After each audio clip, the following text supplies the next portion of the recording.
Hey everybody, my name is Vannay S, and I am a member of Al-Anon. Hi y'all. Well, first of all, I am from Texas. I live in California. That's always important for you to know. I don't know why particularly, Blanche, but that's important, isn't it? I'd like to thank the Sessions by the Sea Committee and Maurice in particular for asking me back and to share your 40th anniversary, and congratulations. That's an awesome number. I like to say it started before I was born, but almost. And what a terrific time. We were here a few years ago, and my husband and I, we just had the grandest time ever. And we still talk about that trip, we did talk about that trip a lot. And because he had the foresight to come early and go to another part of the country, I did the same thing. I thought, well, I'll go a little bit early, and I invited Kay. She's a friend of mine from Dallas, and we hooked up and we went to New York City. So we were in New York City for 5 days and had an incredible time. So you made that possible too, and I want to thank you. And I'd like to thank our host. I guess you call him a host, Zippy Doodah. I asked him how he got his nickname, and there's several stories that he told, and I was reminded of Winnie Eddy. She said, how do you tell if an alcoholic is lying? You just watch and see if their lips are moving. And some of the things Zippy comes up with is very interesting. And Carol, thank you so much. We've had a grand time. Just excellent time. This has been a bittersweet time for me, just to be here and be among you. It brings back a lot of memories. My husband and my daughter, and it's. I am absolutely so grateful for the Al-Anon program this particular morning that I don't know how to voice that. I don't know ever how to say thank you for my life. It's beyond me in any kind of words to do that. Thank you always seems so simple. I'm from Lubbock County, Texas. I came in this fellowship February the 7th of 1969 at the Central Group in Lubbock. 2 black eyes, a busted lip, the self-esteem of a little gnat. I considered myself a piece of garbage in society. Just to sit in the room with the people was hard for me to do because everybody was so cleaned up and looked good and had that sparkle in their eyes that Dory was talking about last night. It was difficult to even sit in the room because I knew where I came from. I knew my insides. And so to sit with you was an awesome thing in the beginning anyway.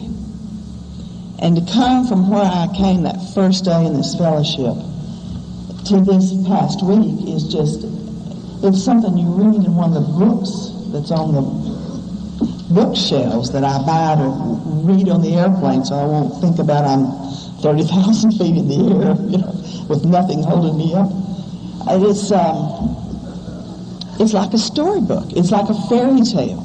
And there's so many times I just pinch myself on a regular basis to see if this is really me, is this really happening? And standing at the window of a penthouse in New York City, I thought, how in the world did I ever get here? How does this happen?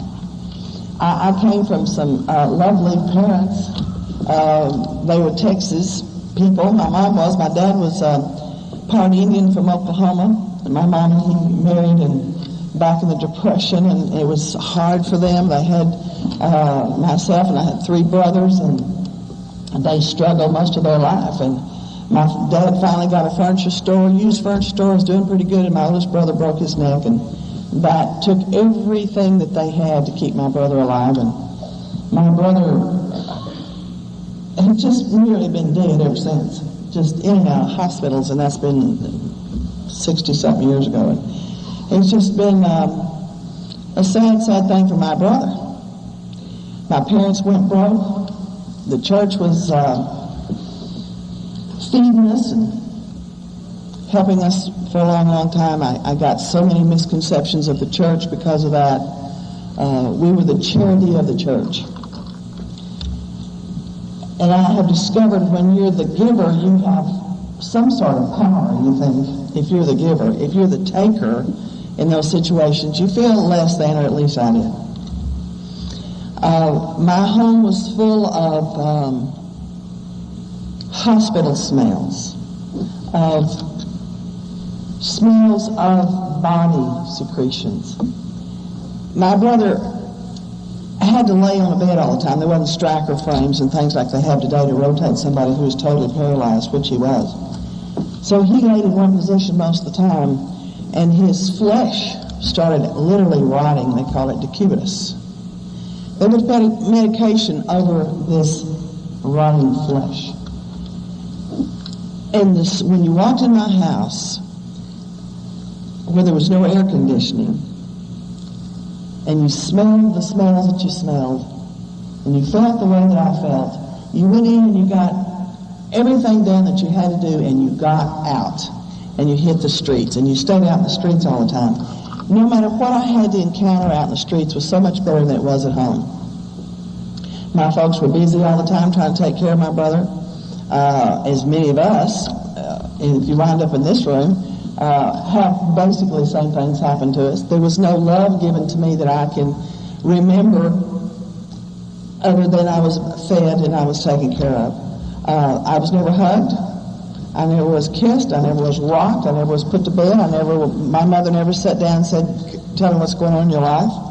My mother and I never talked unless there was a fight. My dad was always busy. There was just nothing in that home.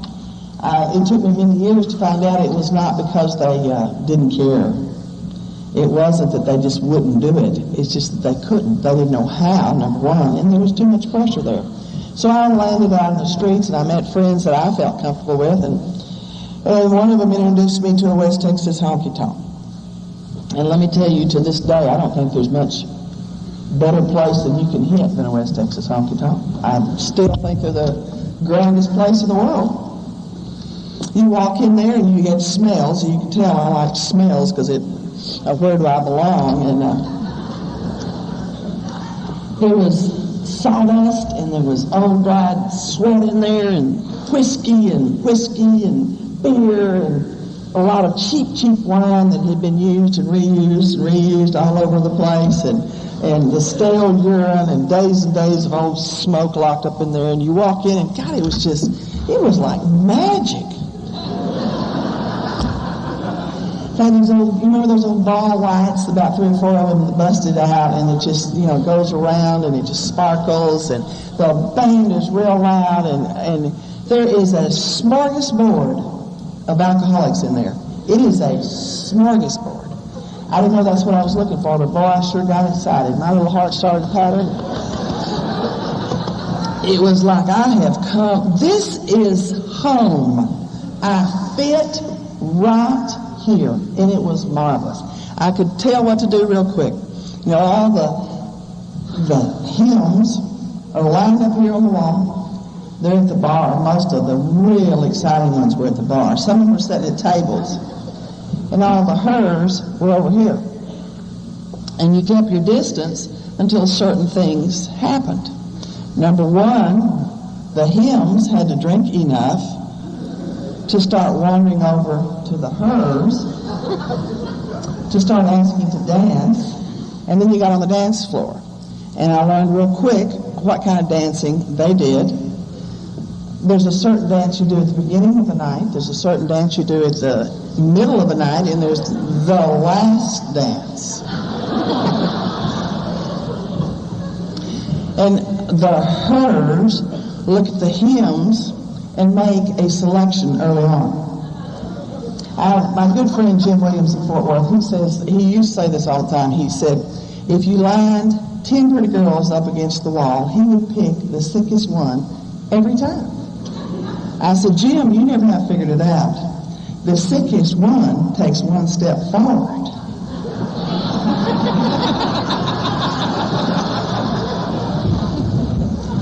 I think every alcoholic laughed. I didn't see too many Al-Anons laughing at that.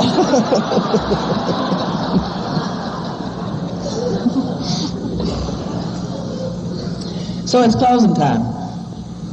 You've got your hymn picked out, and you're busy manipulating to get exact right place, to have the right smile. Act like you're not looking. I mean, it's work. It is really work. And it's the last dance. If you're from Texas, or if you know anything about country and western music, the one that we always requested was Sleepwalk. It's a musical, and it comes straight from heaven. It is the most magnificent last dance ever known to man. I hope it's still out there. I don't know if it is, but it's magical. It gets in your soul, and it just moves you. I mean, you're just gone. I heard Clancy talk when I was very, very new to the programming, and he made this statement which I understood exactly what he was talking about the minute that he said it. He talks about an alcoholic feeling all the fears and the insecurities and all the things that go on. And then he took a drink, and the drink dribbles down here and gets in his stomach and does the boom that I don't understand, not being an alcoholic, but it goes boom, and then it comes back up, tingles all over him, his whole body, tingles in these arms, and all of a sudden, he feels like a man. He's a man, and he could just go conquer the world. That drink does it for him. And as he said that, I recognized the whole feeling. My whole body tingled because I remembered it's closing time. I have manipulated my hymn into Sleepwalk. We're doing the dance. And Sleepwalk is one of those belly-rubbing dances is what they call it. And I've got my arm in the strategic place, and he's got his hand and arm in the strategic places, and we're dancing. I mean, you could not, if you had a crowbar, you couldn't get us apart. And he's whispering right here in his ear. He's nibbling. And we're negotiating. And he says, "Sugar, I need you." Yes!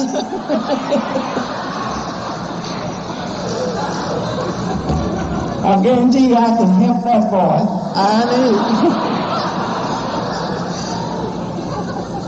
And I'm in heaven. I mean, I am in everlasting heaven. There's arms around me. I've not had arms around me. I'm being caressed. I've never been caressed.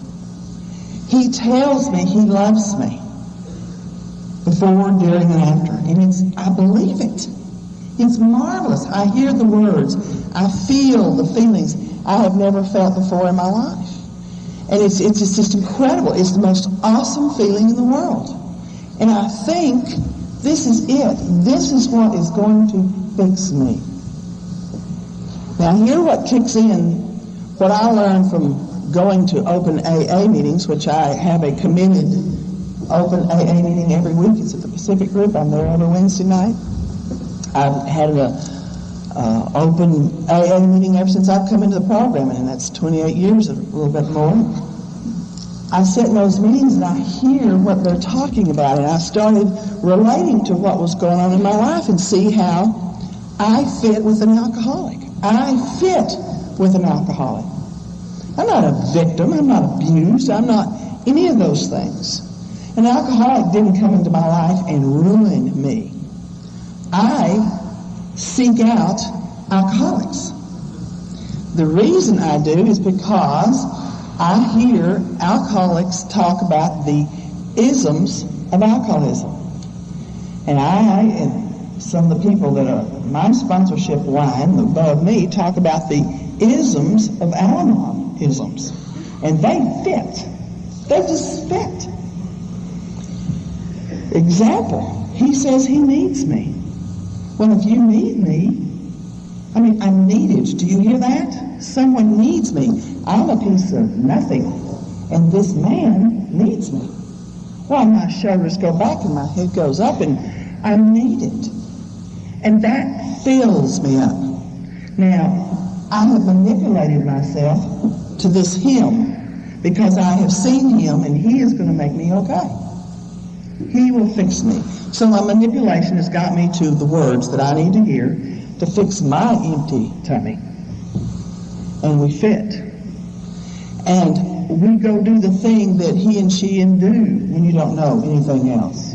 When there's two broken people and you're trying to be one person, you go find another half of yourself somewhere and you try to fix that so that you're one. And it never works because that's not what fixes it. But I thought so. So I get this hymn, and the next day, he slithers away. Alcoholics are such slithers. I mean, they like things they're cowards, you know? They're just slithers. And I feel real bad about myself. I thought this was the man. I gave him my soul. I gave him my body. I gave him everything that he could possibly need. And he abandoned me. One of my isms is, do not abandon me. You can treat me any way you want to. If you ever get that down, you can treat me any way you want to. Now, it doesn't look like that because I scream and yell, you won't treat me this way. I scream and yell, I am not going to put up with this. I scream and yell as soon as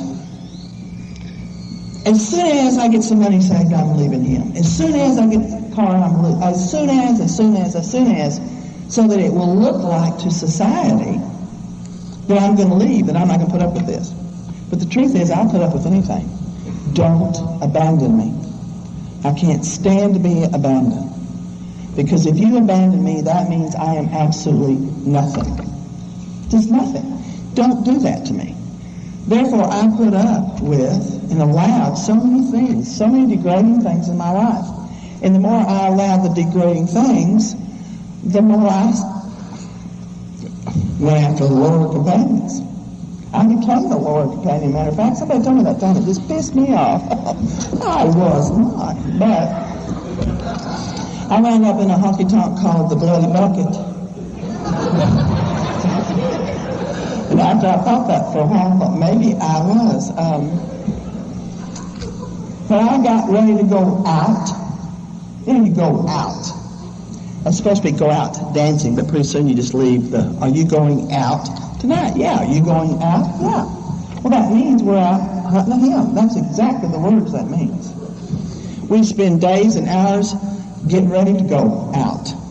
You've got to find the right Levi's that you have to get on the bed and somebody has to come and zip them up. Or you share your little secrets, and the secret is get a coat hanger and bend it and twist it and fix it. Then you can zip them up by yourself. You get the latest, cheapest perfume so that you can really wow them.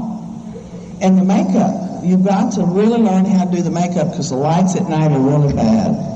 So you look like raccoons going in, and I'm sure we were pretty sights. Now, I drank out there. I drank in those honky-tonks. Of course I did. You get out there and you drink and you're having a good time. And I did. I had lots and lots and lots of fun out there. I did. I danced. I was a good dancer. I had fun. It was exciting to me. It was bright. And I met some fantastic alcoholics out there. I've had 3 major alcoholics and a bunch of minor ones in between. And my first major alcoholic was, I met at the Bloody Bucket. He was a gambler and a little gangster, and he just thrilled my heart. I just love to hear this. I love Johnny Harris. I love to hear Johnny Harris talk. He is such a gangster. I love gangsters. I like to run around with Bob and Gloria. They're gangsters. They just make my heart just, there's just, and the reason this is, I'm addicted to excitement.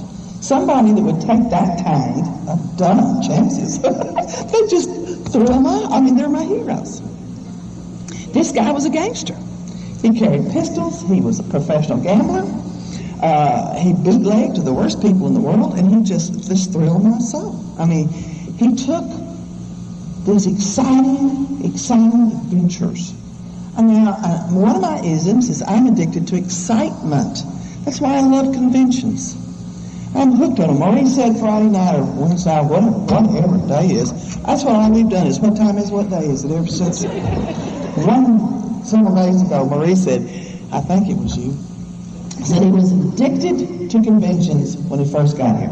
It's just an addicting thing because there's excitement here, there's some joy here, there's some hope here, there's some sparkle here, and that's what I thought there was at the honky tonk. There's excitement here, there's something good going to happen here, surely. And I get this gangster, and he has a lot of money, and I never had money. I come from a very destitute, poor family, just dirt poor, living on charity. And he had money. He gave me the first $100 bill I ever saw in my life. I was just ecstatic. Went down and bought a skirt and a sweater that matched. Now, some of you women know what I'm talking about. The first time in my life, I bought new skirt and sweater off the rack that were supposed to come together. You're supposed to buy them together, and I bought them. Went next door to the drugstore and bought some Helena Rubinstein Heaven Sent perfume. God bless me.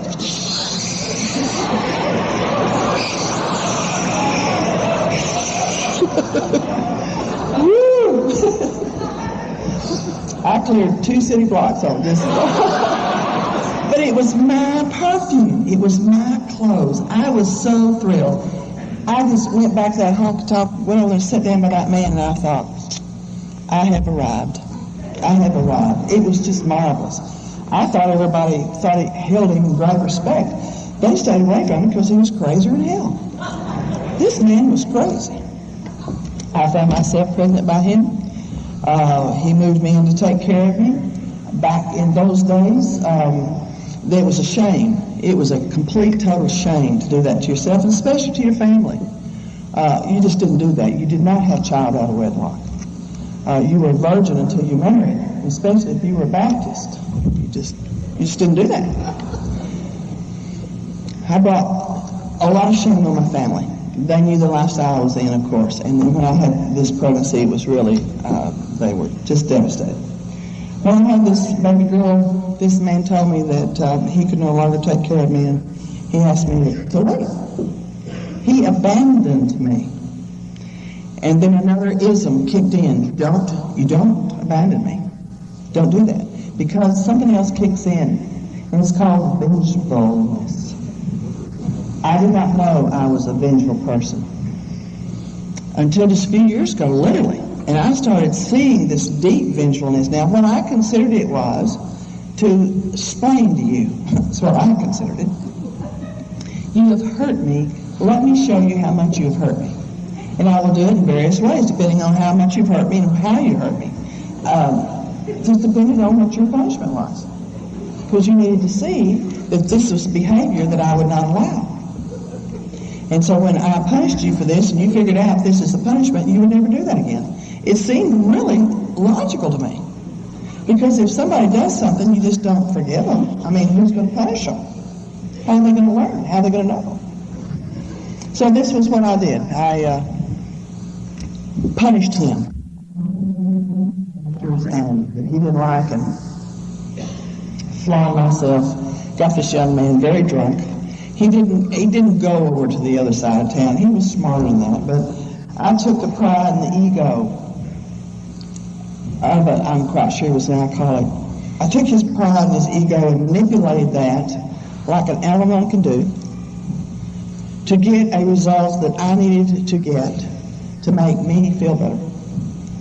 So I manipulated him at like 3 or 4 o'clock in the morning and took him across town to the Bloody Bucket and flaunted myself in front of this little gangster of mine to show him how he had hurt me, to make him jealous so that he would run back and try to get me. And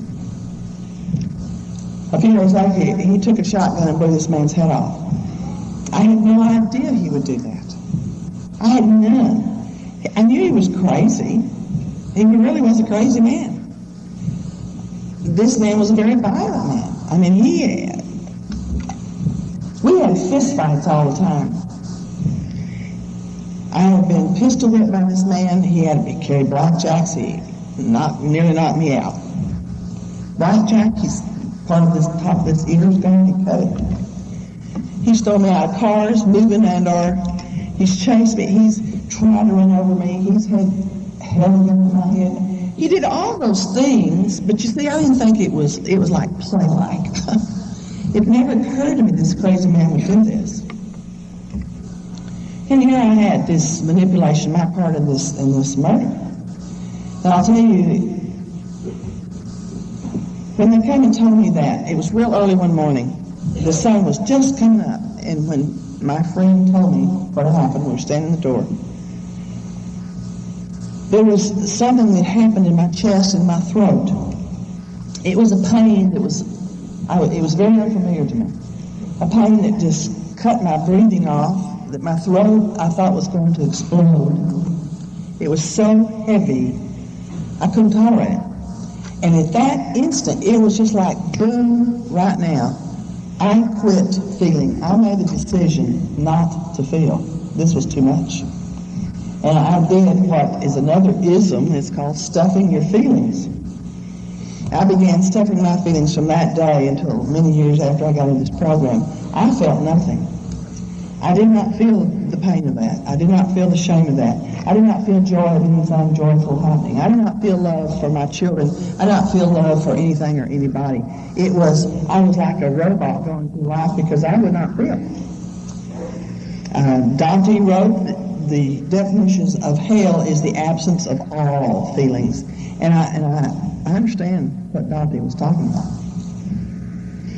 And it was a shameful thing. It was in the newspapers because my town was small and big, and something like that was a big deal. And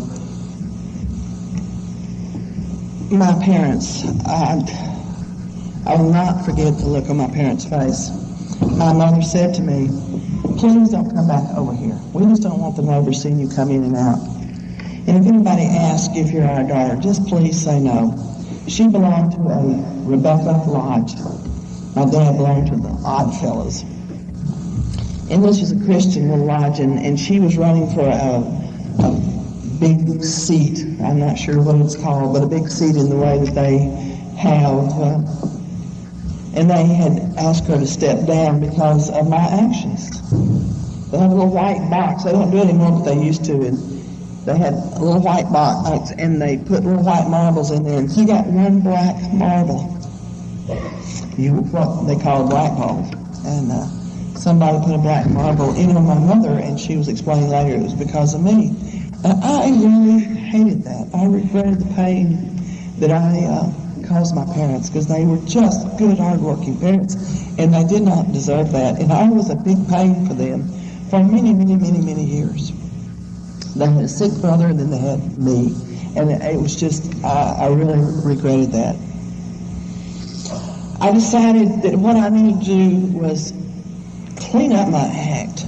Do something to clean myself up and be a better person. I had to get out of what I was in. So I went over to the rodeo grounds. I assumed if I got a red-blooded, all-American cowboy, I would feel better. It was the time when they were just beginning to burn the draft cards, remember that? And the radio announcer would always say, "Cowboys do not burn their draft cards." And we still have the American flag, and it just made you feel good. So I assumed that a cowboy would make me feel good. So I went to the cowboy honky-tonk. I saw how they did it out there because there wasn't a bar. There was a slab of concrete out behind the rodeo grounds, and the band was at this end, and so the cowboys hung out on the fence on this end, and the cowgirls were around the fence on this end. So you have to wait and watch and see how the routine works there. And I figured it out and got the cutest little cowboy that there was out there. And one night, he was, whatever we were doing, who knows, he was poking me in the chest with his finger. And I picked up a empty quart brown beer bottle. You know, those old brown, heavy beer bottles. And just knocked it upside his head. I mean, just knocked him to his knees. I did that a lot, actually. I just pick up anything handy and hit and swing. I learned to protect myself in all those years, I'll tell you. And I ran out, and he caught me, and he said, "I believe you knocked some sense into me. I think we should get married."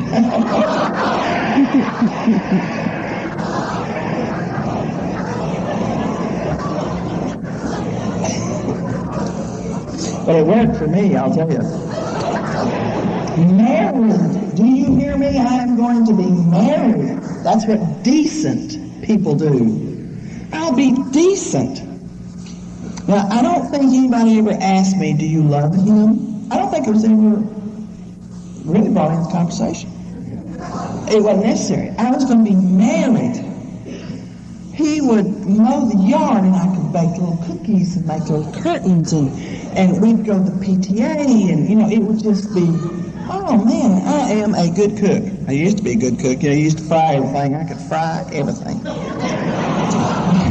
I fried that boy taters for breakfast, pork chops for breakfast, fried eggs for breakfast. He had biscuits. He had gravy. He had my mama's homemade jelly that I learned how to make. He had fresh squeezed orange juice. When he came in for supper at night, he had fried chicken fried steak. He had fried potatoes. He had fried okra. He had fried bread. He had gravy to go with all that. And he would have a chocolate pie or banana pudding or pecan pie, or he had something. In his lunchbox, I sent off with him every day. He had cute little sandwiches, and he had a little piece of fruit, thermos, with coffee. He had a little sweet note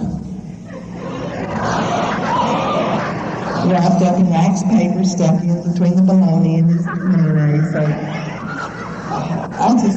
it was going to be magical. This was going to be a magical marriage, and it absolutely was for 6 days.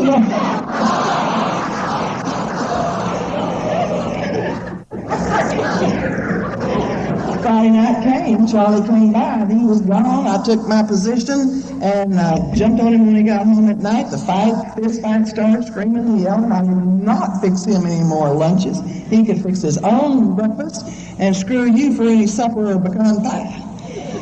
And Loretta Lynn came out with a song made just for us. Don't come home drinking with loving on your mind.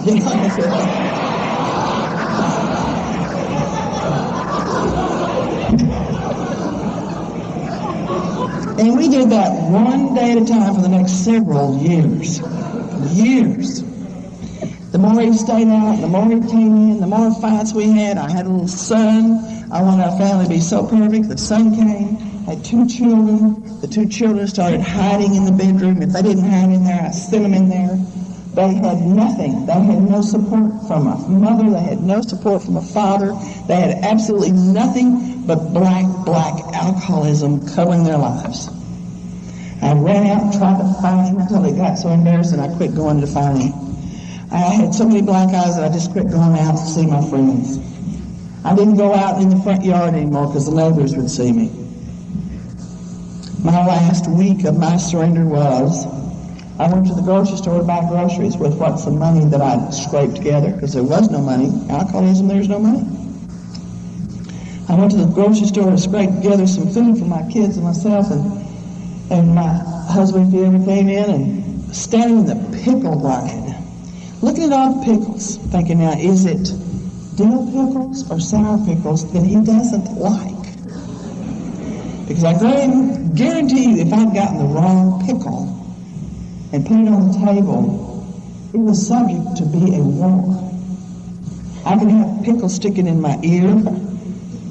I could have it in my hair, like I had done tomato sauce. I put tomato sauce on one time.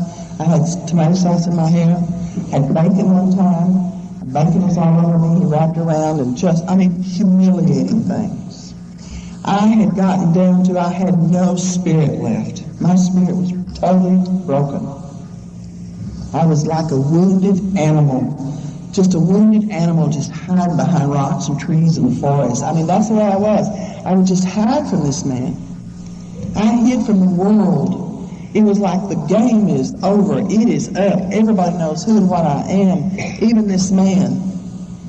Now, I had one of the biggest secrets I ever had, and I never told till I was in this program. I think I was like 10 years in the program before I ever told this one secret.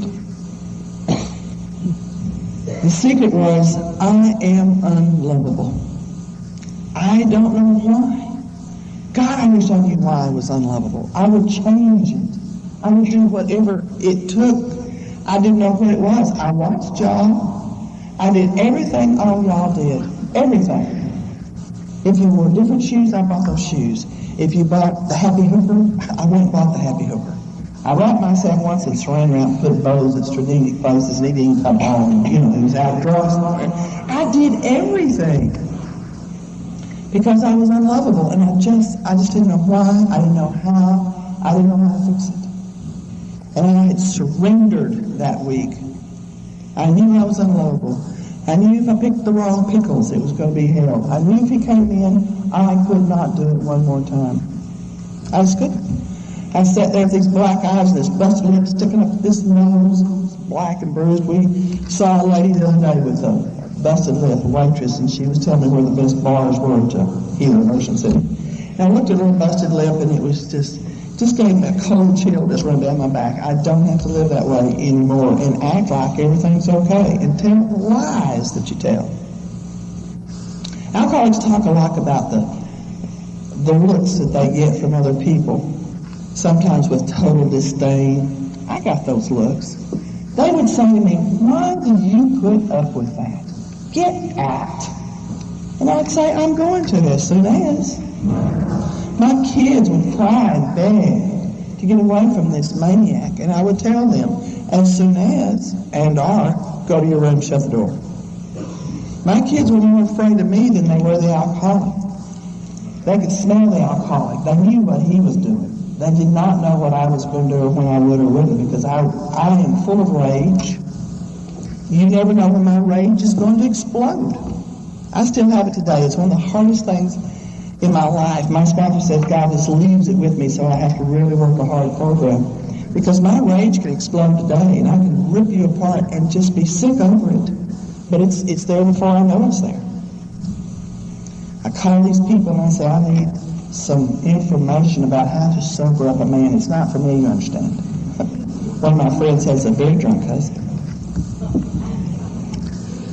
I talked with this man, and he gave me somebody that was at his lady's house. She was a sober member of AA. Her husband came in shortly. He was a sober member of AA, and they talked to me for a long time about the disease of alcoholism.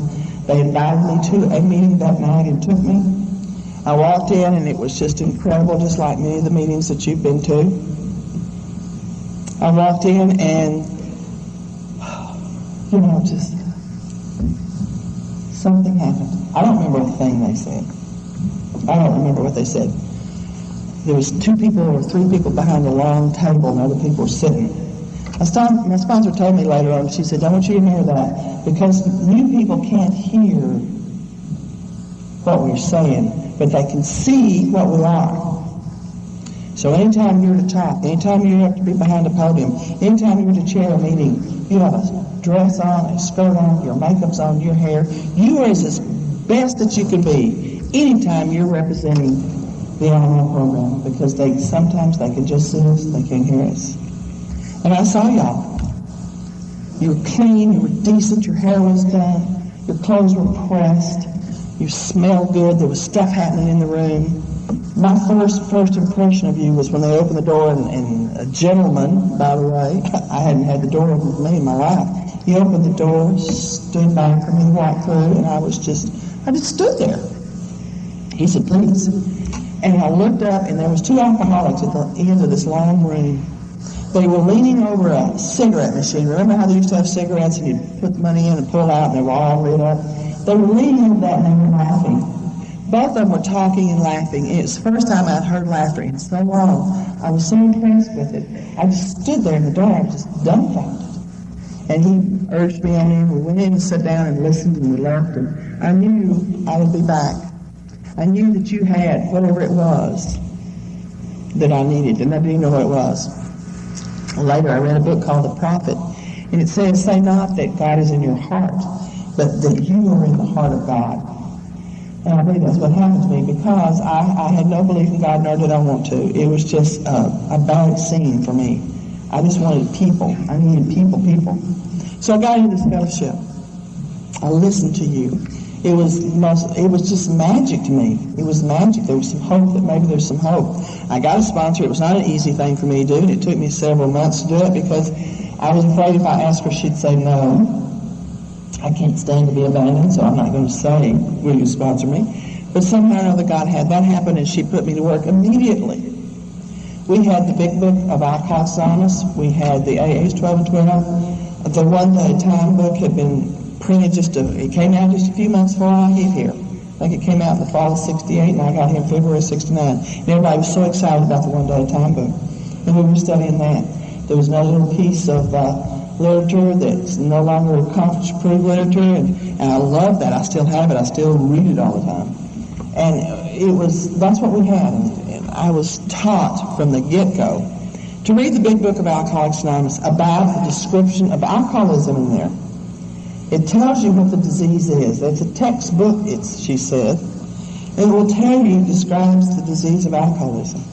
I read that to the wives over and over and over, trying to figure out what kind of drunk I had, and over and over, and I would piece it in, and I would see yes, he does that, yes, he does that. Oh, no, he doesn't do this, but he does that. And I studied that book. I stayed up the first night and read all the stories in the back of that book. I read every one of them. I was so excited, so thrilled. Here is some hope. Here's some people who's done things that maybe my husband can do. And I grabbed on it like a life preserver. And we read it, and I'd go to her house, and we would study it, and her husband, Jack, would say, I'd ask him questions, and he would give me answers. And I don't know who helped me the most the first few years, if it was my Al-Anon sponsor or it was my alcoholic sponsor, because I asked them both questions over and over about the disease, about their spiritual life, and how they did it. And the time that they gave me today, this moment, I think about the time that those people put in my life. It's incredible. Now, I know that they do that for their own program. I know that. But not to the extent that they did it with me. I was begging, pleading. I was hanging on to them for dear life. First convention I ever went. Man, I'm telling you, if she stopped real quick, my nose went right up her butt. I mean, it was just like... I was just excited, and I'd watch where they sat and who they talked to, and I was told it's important who you talk to. And stick with the winners, they said, and because there's some people here who are not always winners, and stick with the winners. And I'm, to this day, still trying to figure out who the winners are and who aren't. I never been able to figure it out, so I just stick everywhere. And I'm sitting to listen, and Johnny and I were together a few weeks ago at this conference, and after the meeting we went over to a living room, and there was 60 or 65 young people, and they were sitting all over the floor, and they were standing around in the kitchen, and Johnny was talking, and I remember the first time I ever saw Chuck Chamberlain. I sat in the floor, and I listened to Chuck Chamberlain, and I mean, I was just in awe. I was in total awe that I could sit and I could listen to these people talk about the stuff that had ripped my life apart, and it was okay. It was okay, and I was looking at their faces, some of those new people, and just see that rapture on people's faces here of getting well, and of the hope that comes when we have been so devastated by the disease of alcoholism. Is the most, I just don't want to miss that. I do not want to miss that. And I had these incredible things happen to me all the time. And I got to go to conventions, and I was told how to work the steps. And I went through the steps, and I got better, and I got better, and I got better. I found a God that I did not know existed through working the steps, exactly like the steps says. The 12th step says, having had a spiritual awakening as the result of these steps. I mean, it doesn't say good luck. It says having had. And I've had that happen to me over and over and over through the years, because there's many times I've gone through the steps on many things. I started practicing this exactly like this program, exactly like my sponsor told me to do. And the results are, I was in the program 7 years. My little cowboy still drinking. He tried AA once, decided it really wasn't for him, and went back out drinking. 7 years later, he came in one night and beat me up, first time in 7 years. One of the guys told me when I was first in, he said, if you try to keep your mouth shut, maybe some of that violence would stop. What a concept. I kept my mouth shut, and I thank God's grace, the violence stopped. But 7 years later, he came in the middle of the night, beat me up. I looked up, and my kids were standing in this door of this bedroom. I mean, they were there like that. 30 seconds, they were there. I found out many, many years later that my children never quite went to sleep. Their heads were not quite full on the pillow. They were always waiting. They were waiting for him to come home, waiting to see what was going to happen.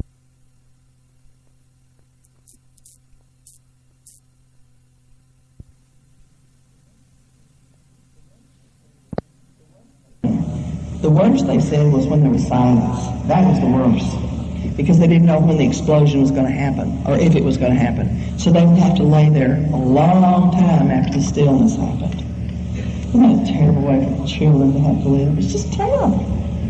It's the disease of alcoholism. It took me so long to learn that. I got those kids and we escaped. I saw their faces. I saw what was going on. I thought, God, this is hurting my kids. And we escaped. Through this fellowship, literally this fellowship, I got into school. I got into nursing school. I graduated nursing school.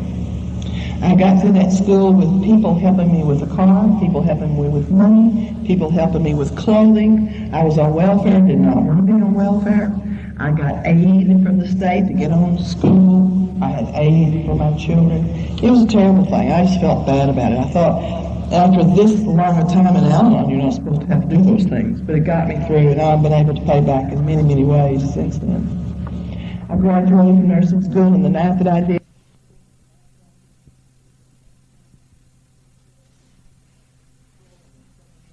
and there's so many of them that were my people, all in the front row, all on this side of the church, and right in the middle of them was my mother and my father, and my daddy was punching the neighbor that had come with them and said, "That's my daughter up there," as I was giving the response. You know, they had done one thing different. I had been told how to make amends. I went to my folks, I made amends to them. My dad had always loved me. He just loved me. He was just a loving man. And he always forgave me. He came by. He always came by to check on me and the baby without Mama knowing it. And Mama didn't forgive me real quick. It took a long time for me and my Mama. I would go by every week, and spend some time there. 5 minutes at first, and then it made 10, and then made 30, and then pretty soon, if I didn't come by, I would get chewed out. And they forgave me. Everybody in my family forgave me except my one brother. It was the brother who raised me when my big brother had gotten his neck broken. It was left up to Jimmy, and Jimmy took care of me all the time. He gave me money, he gave me cars, he told me who I could see and who I couldn't see. He just kind of raised me, and when I got in all this trouble later on, it's one of those things that you never forget, the look. He gave me that look of total, complete disdain. And he turned his back and he walked off. And he didn't speak to me for 26 years. And I made amends to him. He did not accept them. He had 2 kids, a son and a daughter, and they're not allowed to play with my son and daughter. We weren't allowed in their home ever. And his kids grew up to be alcoholics and had a lot of trouble. One day he, in his drunkenness, took a gun and shot himself. He committed suicide. Never forgiving me, never getting that thing straight. One of my friends, Dick, he was here all weekend, Dick Martin, he said to me, you know, he did make his amends to you. He made his amends to everybody in the family. He knew he couldn't stop drinking. He tried. He knew he could not stop drinking. He knew he was inflicting pain on everyone that his life touched. The best way he knew to make amends was to take himself out. And so he did. And that gave me some sort of comfort, and I've had, I don't know, sometimes I don't know if they're miracles, I don't know if they're messages from God, I don't know if they're coincidences, I don't know what they are, but there was several things that happened after that that gave me comfort. One was my little nephew, who looks exactly like my brother, wrote me a letter and said, I had in the park far too long. So I want you to come and be in my home. And it was just like a message from my brother. It really was. I just felt he had to pass on some kind of goodness for my little nephew to invite me. And my nephew came, and he's sober, and he was at the convention. He came to meet me, and he said, I've got something for you. He said, every year I go through Dad's billfold, this was on the third anniversary of his death, and he said, "I've never seen this before." He said, "I really want you to have it." And what it was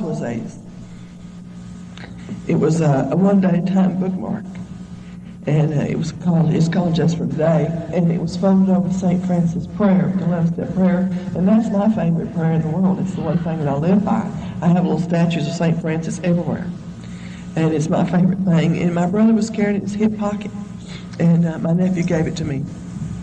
And I don't know if that's a miracle. I don't know if that's a message from God. I claim it as one. I claim it as this is a healing from my brother. My 9 steps have all been healed. Even when I didn't think they were, even at the time they weren't accepted, eventually they've been healed. I was by myself. I had these kids. My daughter started quacking and waddling like a duck. They say you can't tell an alcoholic's an alcoholic. He does. But I also heard if they waddle and quack like a duck, chances are they're a duck. And they were both waddling. Many of you heard my daughter speak here a few years ago. Pretty little blonde. Her name's Tracy. She was one of the speakers at Sessions by the Sea a few years ago, and she had 10 years of sobriety. She came home from the sessions, and we gave her a big birthday party for 10 years. And about 3 weeks later, she tried to commit suicide, sober. A few months after that, she got drunk, drank for a while.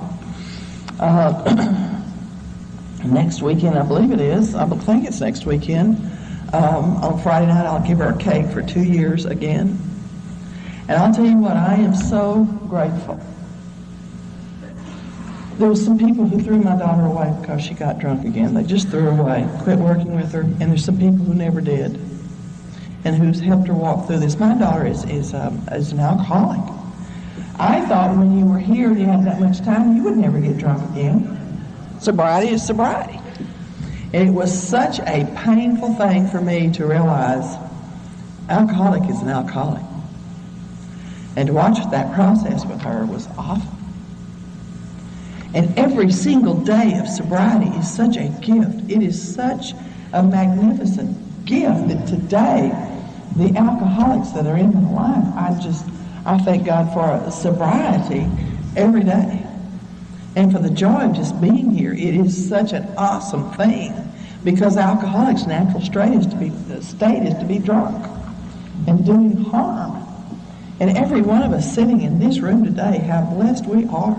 What a miracle we are. And sobriety is so precious. And I'll tell you, I've learned the lesson, and I learned it deep, and I learned it hard. My son started drinking, and at 11 years old, I found out he was on drugs and drinking. They called me from school, and I got him. I was going to put him in the boys' ranch. This one was not going to become an alcoholic. You hear me? No. We will think of something else. This is not going to happen.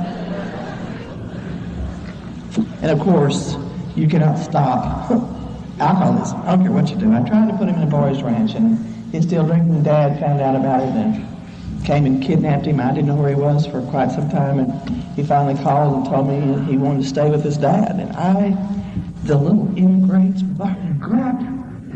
I'd given up my life for these blacks, and they're going to go live with a drunk. I was just furious. Rage is not even the word for it. I had to take an inventory on my motherhood. I saw that I was a lousy mother in so many areas. I also saw that I was a good mother in so many areas. I also, for the first time, conceded in my innermost self that I am an Al-Anon with Al-Anon-isms. That means a lot of things to me, a lot of things. In this particular area, what it meant was, these are my children. I want you to do everything perfectly, and I want you to do it right. I want you to be okay. I want you to be happy. I want you to be successful in life. And the reason I want all these things for you is so that I won't hurt. That's the bottom line. That's it. I don't care about your path. I don't care about what God wants you to do, where He wants you to go. I just don't want to hurt, so I want you to be okay. I learned that lesson very painfully, and I surrendered my children to the path that they have to take in this life. My sponsor said to me, what got you to this program? I said, pain. She said, why would you ask them not to have pain? And it dawned on me, this is their path, and if I try to get up on their path, I'll knock them off. We'll both be in trouble. So he's off and running. He's going to hit 30 in a few months. And he's not lived with me since he was 11 years old. He's out there. He hit AA for a while, but he's not really an alcoholic. He's married one Al-Anon. They met out in the parking lot while he was throwing up, and he said he needed help, and she helped him.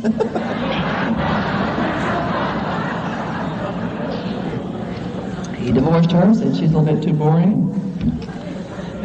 He's had a couple of live-ins, and he's bought him a horse here recently, and he's rodeoing, and he's just doing what he wants to do, and he's just a blooming alcoholic. And the greatest thing is he's come across the country, and I don't have to see it. I can work a great program over the telephone. It's great.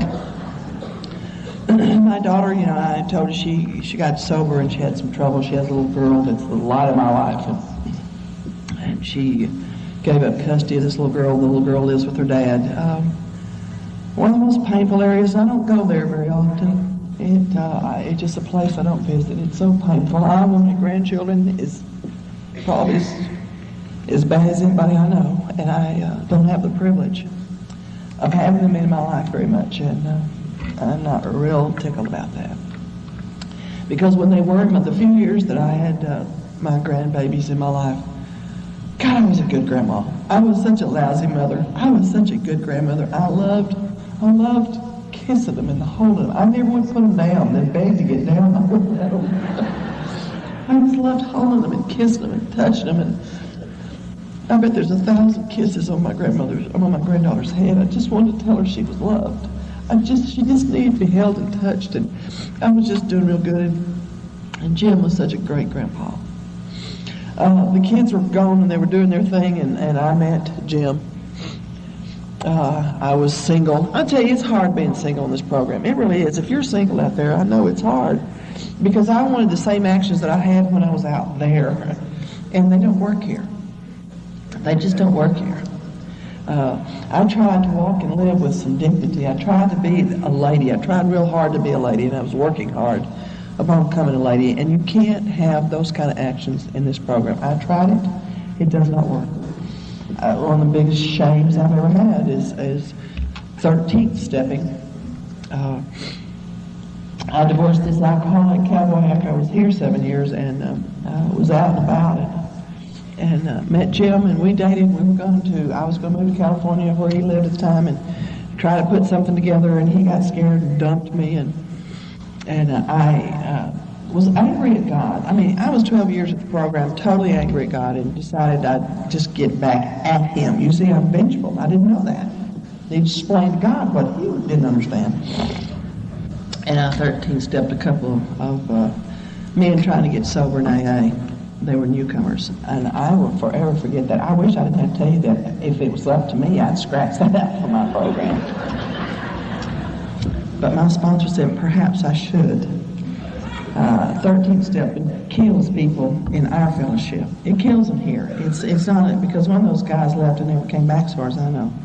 It kills people here. If you want to do that, Jack said, my AA sponsor, I called him. He said, if you want a 13th step, go outside of the fellowship where it doesn't hurt anybody. Don't do it here. We try to save lives here. And so being single is a hard thing for me, and it was a hard thing. And so with Jim, I was very disappointed. I had these actions, and I had to get back into a place with God that I had never been before. Trust Him even when things weren't going. Because by the time I walked in here, things just got better and better and better and better in my life, and I thought, this is going to be a marriage, and Al-Anon marriage is going to be great, it's going to be wonderful, and I'd go to California, and I always wanted to go to California, and it just didn't work. And so I was extremely angry at God. It's the first time I had a big slap in the face, I thought, from God. I did an inventory on God. Now that's a trip. You have to hide so God can't see you. And I found a whole new level of trust and faith in God. You know, You let me come in here and you let me sit down when I should be asked to leave. I've had actions that I should have been asked to leave, and I never have been. Some of you tolerate me when the others can't, and then 2 or 3 weeks later, there's the others who couldn't, can, and who could. I mean, it just kind of rotates so that I've never been asked to leave. And most of everybody that I know in this fellowship wants better for me than I know for myself. You just want better for me. If I got some bad actions, you gossip about me enough till I get the actions changed. You know, it's just who we are. I come out of this deep, dark valley in about 2 years, and Jim came back in my life, and we got married, and it was wonderful. We had a lot of fun. Jim and I had a lot of fun. I thought if you got married in the program, everything would be fine, because he's working an AA program, and I'm working an Al-Anon program. We would never fuss. We would communicate.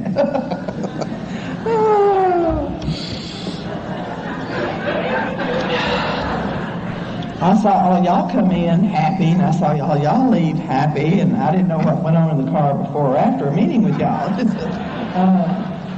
So it was a new thing for me, and we struggled and we struggled. I'll tell you what saved our marriage. It's the 10th step out of the AA's 12 and 12. It's an interesting thing to read if you're having problems in a marriage or relationship or thinking about one. The 10th step in the AA's 12 and 12 is all about relationships. As far as I'm concerned, it was great. Does that mean my time's up? I heard a big buzzer. Yes, it is.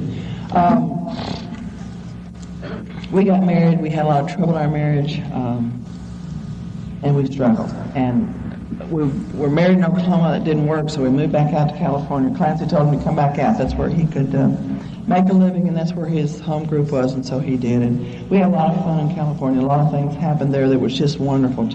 I've been seen things, and been places. I just can't believe somebody from Lubbock County has done the things I've done. I'm just blown away by it. I'm in awe about it all the time. I walked in the first time in the Pacific group, and I was just, it's like, you have dreams of dying and going to heaven, and all these people you've always known in your life will be there. That's the first thing that hit me when I went to the Pacific group. Every AA speaker I'd ever heard was in that room. Johnny was there making coffee. Like a real person. Making coffee, and Clancy there screaming at everybody and giving orders, and Vince was mopping the floor. It was just people, and they were doing what we do. I was so impressed. It was just like, this is marvelous. And I had to start my own Al-Anon group, of course, because they didn't do it right in California. And I have a great group out there. It's just marvelous. We have a grand time. Things were going great for us. We got a little place in Palm Springs and had a nice home in L.A. And it was just, I was so full, I just thought I'd pop. And one day Jim just kept complaining about his shoulder and kept complaining about it. And then we finally got him to a doctor, and he had cancer, and he was dead in 3 months. Just dead. I went to the business manager and trying to get some things about this business to help him in and out of the hospital, and funds had been missing. In 3 months, I found myself, my husband dead, my business bankrupt, funds missing. I lost everything. This was last year in May. I lost everything in 3 months. I had no home. I just signed away my home in Palm Springs a couple of weeks ago. I just gave it to them. I just owed so much on them. Last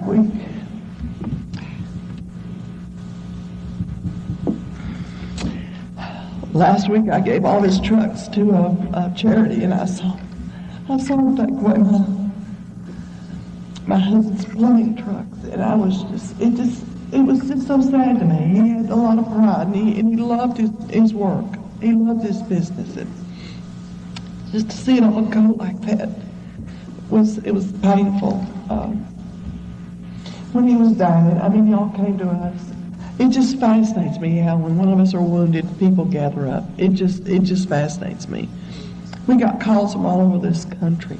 We got cards, we got money, we got people that I sponsor, people that Jim sponsored came and they took care of us, and they paid our bills and they fed us. And unfortunately, my husband had to be buried by your charity. We thought we had insurance in place, and it wasn't.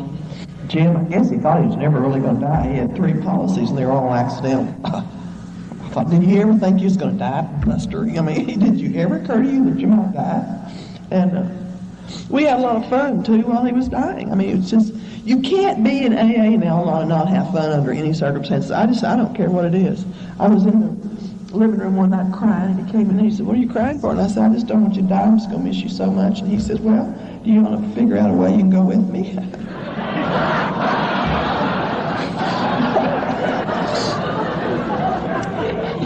I said, "I don't think I'm going to miss you that much, you know."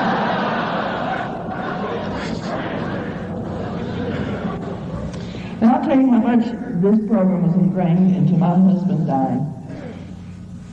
He had a commitment to fly to Oklahoma to do a conference.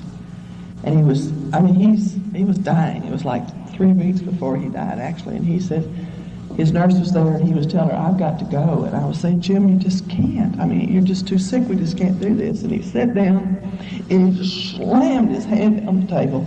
He said, "But oh, you don't understand. Alcoholics Anonymous has saved my life. Alcoholics Anonymous has been my life for the last 30 years. I have a commitment, and I am going. I have to. It's a commitment to Alcoholics Anonymous." And I said, "Okay." And we made all the arrangements. We got everything done that we could possibly do, oxygen, all this, and the morning of course, he couldn't go, and he surrendered. That afternoon, the nurse came by. She did her little call, and she closed her book. She said, "May I talk to y'all personally?" We said, "Yes." And she said, "My husband has a drinking problem." Jim lit up like a Christmas tree. We called the man. Jim talked to him that night. They brought over a meeting to our house, and that was Jim's last 12-step call. And at his funeral, this man came with 2 weeks of sobriety. And he went out with a sparkle in his eye, his last 12-step call. I just think that's so magnificent what we do here for each other. And I've been taken care of ever since he died. It's not my favorite thing, let me tell you. But I've been taken care of. Sheila, his daughter, is my daughter. She has 2 children. They're my grandchildren. I have had Sheila for 15 years now. She's like my own, and we have clung to each other, and we laugh about Dad all the time, how funny he is. He has left me with a legacy of so many friends. I can't count them. He left me a legacy with comfort. I know I'll always be taken care of. He has left me with this darling daughter and 2 grandchildren that are mine, and a drunk stepson, I might say. Very drunk. But I have what I need. It is just, what is it, Friday? What day is it, Kay? It's Friday. I have everything I need Friday. And I spent 5 days in New York City in a penthouse, please. What else can you say? There was an old-timer in our part of the country named Bob White, and he told this once. He was a Sunday morning speaker. His last speech before he found out he had cancer and died. Jim started a little conference in Oklahoma, and he was the Sunday morning speaker, and he said this statement that I've kept ever since. He asked me to keep saying this. He said that we close every meeting with the Lord's Prayer, and it says in there, "Our Father," which means that we're the children of the Father. And then it says, He's the King. The kingdom and the power and the glory forever. So if we're the children of the King, makes us royalty, princesses and a prince. He said, claim your heritage to be that. I did that day. I claim my heritage. I know who I am. I'm Princess Vannay, and the power that's in my life comes from you on a daily basis in my fellowship. And the glory is of God. And I am so grateful for the heritage I have, because the heritage that you gave me gives me Friday, gave me a penthouse in New York, gave me time with all these people that I love, and a great Sessions by the Sea. Thank you for inviting me.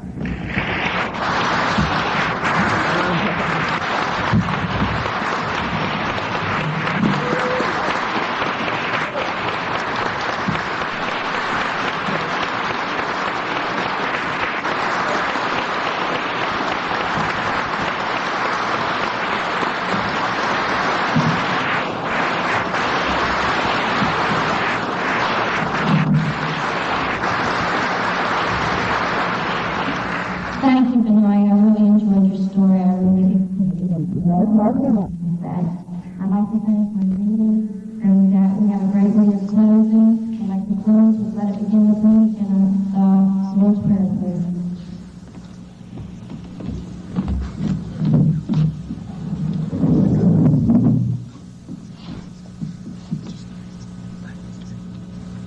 If anyone, Anywhere, anywhere, reaches out for help, I want the hand of Al-Anon and our team to be here. Always be there. And let it begin with me. Our Father, who art in heaven, hallowed be thy name. Thy kingdom come, thy will be done, on earth as it is in heaven. Give us this day our daily bread, and forgive us our trespasses, as we forgive those who trespass against us. And lead us not into temptation, but deliver us from evil. For thine is the kingdom, the power, and the glory, forever and ever. Amen. Keep coming back. It works if you work.